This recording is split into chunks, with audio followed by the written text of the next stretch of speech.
అతిథిగా వచ్చిన విజయనగి అలాగే వైఎస్ఆర్ కాంగ్రెస్ పార్టీ నాయకులకు కార్యకర్తలకు కుటుంబ సభ్యులందరికీ కూడా పేరు పేరున ధన్యవాదాలు తెలియజేసుకుంటా ఉన్నాను.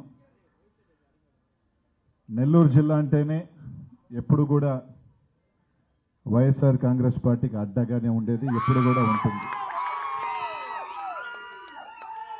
ఈరోజు ముఖ్యంగా నెల్లూరు రూరల్కి విజయనని ఇన్ఛార్జ్గా పెట్టడం, అలాగే టౌన్కి చంద్రశేఖర్ రెడ్డి గారిని పెట్టడం, జిల్లాకి గోవర్ధనని పెట్టడం, అలాగే ఈరోజు అందరూ కూడా నాయకులందరూ కూడా గట్టిగానే రేపు రాబోయే ఎన్నికలలో ఎప్పుడు వచ్చినా కానీ 4 సంవత్సరాల 3 సంవత్సరాల జమిలియా ఏదొచ్చినా కానీ మళ్ళీ కూడా ఈ రాష్ట్రంలో మళ్ళీ జగనానికి మనకి మొత్తం జిల్లా సీట్లన్నీ ఇచ్చే విధంగా కూడా ఈరోజు ప్రజలందరూ కూడా నిర్ణయించుకున్నారు ఏ విధంగా కూడా.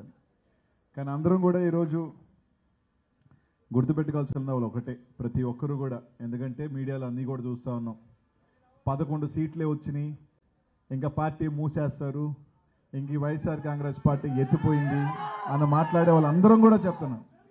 కానీ ప్రతి ఒక్కరు కూడా ఒక్కటి మాత్రం గుర్తుపెట్టుకోండి, రాజకీయాలలో కానీ ఎక్కడా కానీ 40% ఓట్లు పైచీలుగా వచ్చిన జగన్మోహన్ రెడ్డి ఒంటరిగానే ఈరోజు ఈ రాష్ట్రంలో అత్యంత శక్తివంతమైన నాయకుడు మన నాయకుడు జగన్మోహన్. ఎందుకంటే ఒకటిగా వచ్చారు, వాళ్ళలాగా కూటమిలాగా రాలా, సింగిల్గా వచ్చి ఏ రోజు కూడా జగన్ ఎదుర్కొనే దమ్ము ధైర్యం ఈ రాష్ట్రంలో ఏ పార్టీకి లేదు.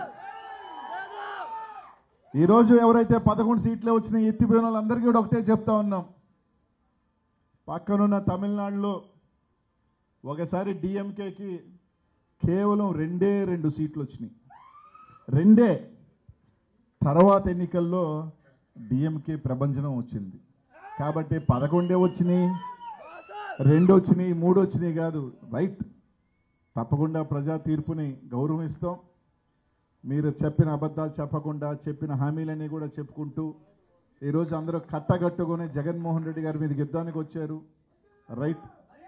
ఈరోజు జగన్మోహన్ రెడ్డి గారిని ఎన్ని చేసినా కూడా ఈరోజు 1 కోటి పైచీలుగా ఈరోజు జగన్మోహన్ రెడ్డి గారికి ఓట్లేయటం జరిగింది, గుండెల అభిమ. ఈరోజు కూడా కేవలం 3 నెలల్లో ఈరోజు రాష్ట్ర వ్యాప్తంగా కూడా పెద్ద తప్పు చేశాం, పొరపాటు చేశాం, మా జీవితాలు 5 సంవత్సరాలు వెనక్కి వెళ్ళిపోయాయని బాధపడే రోజులు ఈరోజు రాష్ట్రంలో ఈరోజు ప్రతి ఒక్కరు కూడా ఉన్నారు, ఈరోజు చూస్తూ ఉన్నాం కూడా.